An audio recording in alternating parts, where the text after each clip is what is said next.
안녕하세요. 푸한반 오빠입니다. 사와디캅. 봄뱀 푸한반 오빠ครับ. 오늘은 열무 물김치를 담을 거예요. 완니 폼짜탐 열무 물김치ครับ. 한국에서는 더운 여름철에 열무 물김치를 먹습니다.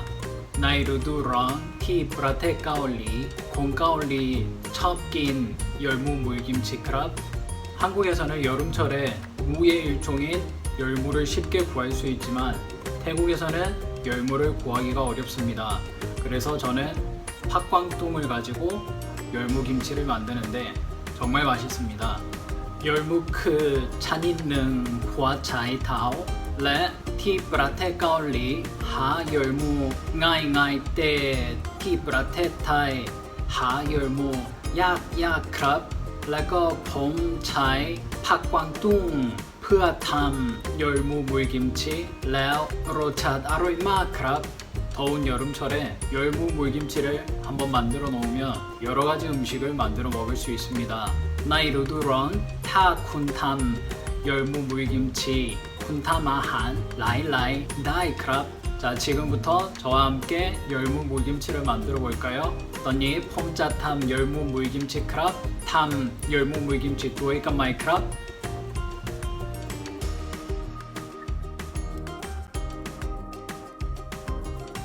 นี่คือส่วนผสมของ열무 물김치ครับ นี่คือผักกวางตุ้งครับ นี่คือหอมหัวใหญ่แอปเปิ้ลและกระเทียมครับ นี่คือแครอทและนี่คือขิงครับ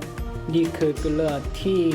ดองผักกวางตุ้งครับ นี่คือแป้งครับ นี่คือน้ำตาลครับ นี่คือเกลือที่ปรุงรสด้วยครับ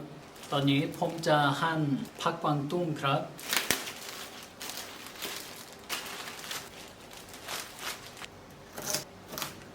ผมไม่ใช้ต้นใหญ่ของผักกวางตุ้งเพราะว่า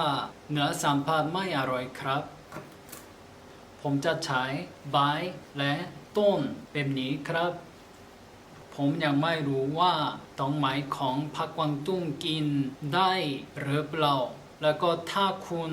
รู้จักกินได้หรือไม่ได้ขอบอกให้ผมครับ ตอนนี้ผมไม่ใช้ต้นไม้ผักกวางตุ้งครับ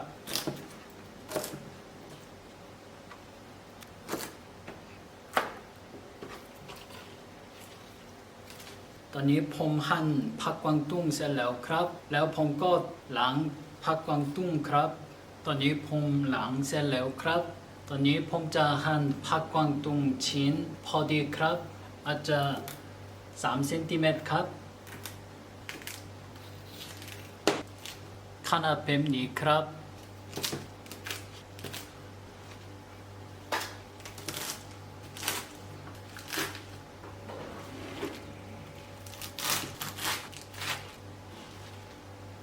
ตอนนี้ผมหั่นผักกวางตุ้งครับ ต่อไปผมจะดองผักกวางตุ้งกับเกลือครับ ผมจะใส่เกลือโดยทั่วถึงครับ และมิกซ์ครับ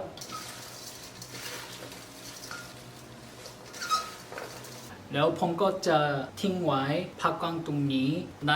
30 นาทีครับ ต่อไปผมจะต้มน้ำแป้งครับ นี่คือแป้งสาลีครับ ผมจะใส่น้ำเปล่าครับ และผมจะใส่แป้ง2 ช้อนครับ1 ช้อน2 ช้อนครับและตีครับ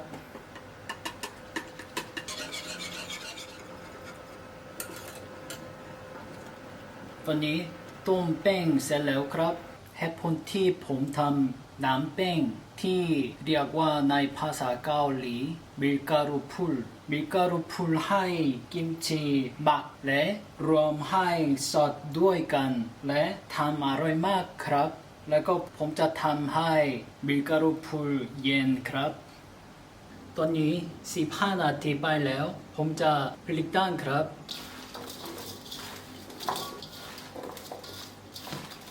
ผมจะทิ้งไว้ผักกวางตุ้งนี้ใน15 นาทีอีกครั้งครับ ตอนนี้ผมจะหั่นหอมหัวใหญ่ครับ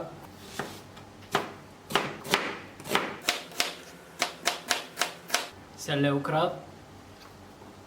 ต่อไปผมจะหั่นแครอทครับ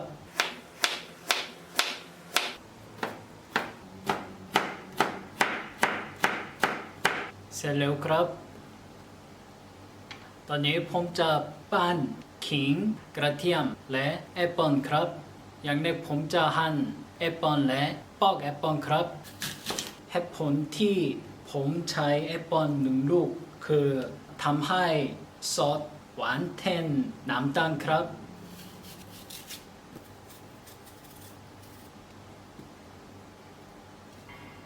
ปอกแอปเปิลเสร็จแล้วครับผมจะหั่นแอปเปิลครับหั่นเสร็จแล้วครับผมเตรียมเครื่องปั้นครับแล้วผมก็จะใส่แอปเปิลหั่นที่นี่ครับและผมจะใส่กระเทียม10 กลีบครับและใส่ขิง20 กรัมครับและผมจะใส่น้ำหน่อยครับและปั้นครับ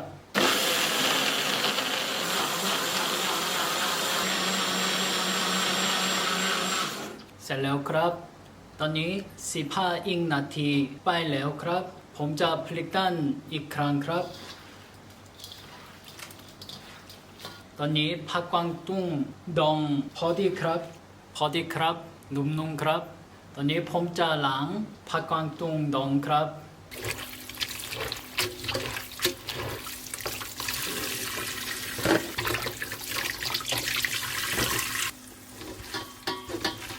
ตอนนี้หลังจากล้างผักกวางตุ้ง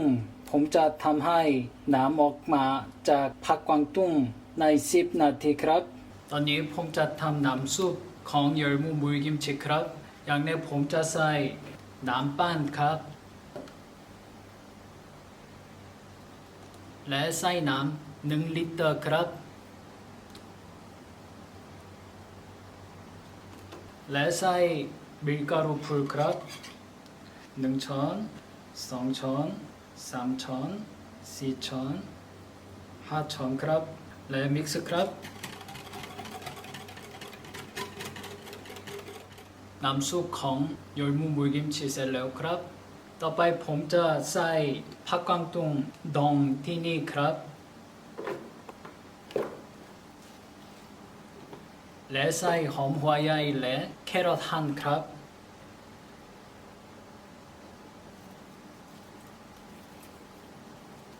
ต่อไปผมจะใส่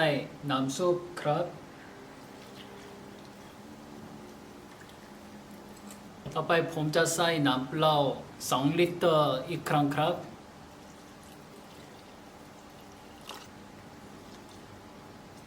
และมิกซ์ครับผมจะใส่เกลือที่นี่1 ช้อนครับ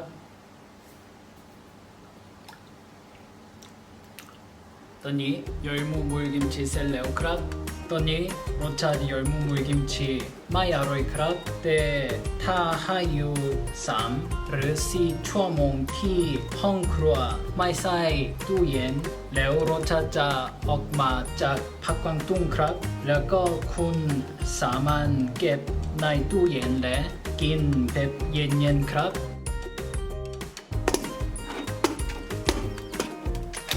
นี่คือ열무 물김치ครับตั้งแต่ผมทำ열무 물김치 3 วันไปแล้วครับตอนนี้หอมครับผมจะชิมน้ำซุปของ열무 물김치ครับอร่อยครับผมจะย้าย열무 물김치ที่ชั้นครับ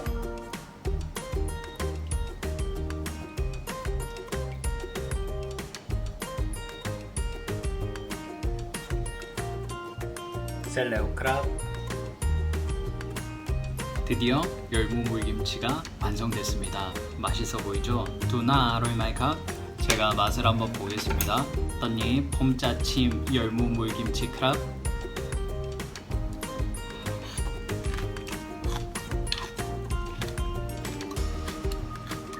식감이 아삭아삭해요. 맛있습니다. 콩 팥광뚱 끄럽끄럽 크랍 랩 아로이 크랍 제가 국물도 한번 맛을 보겠습니다.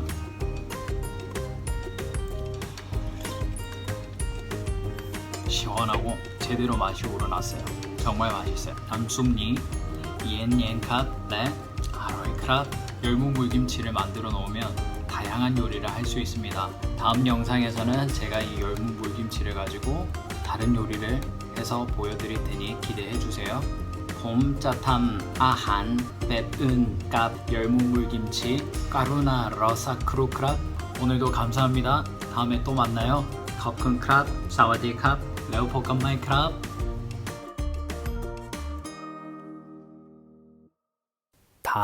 다양하다,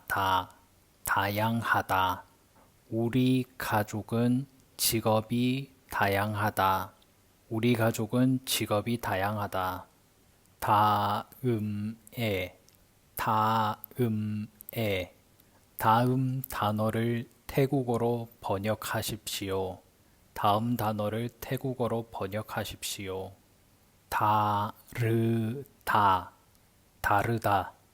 사람마다 성격이 다르다. 사람마다 성격이 다르다. 기대하다,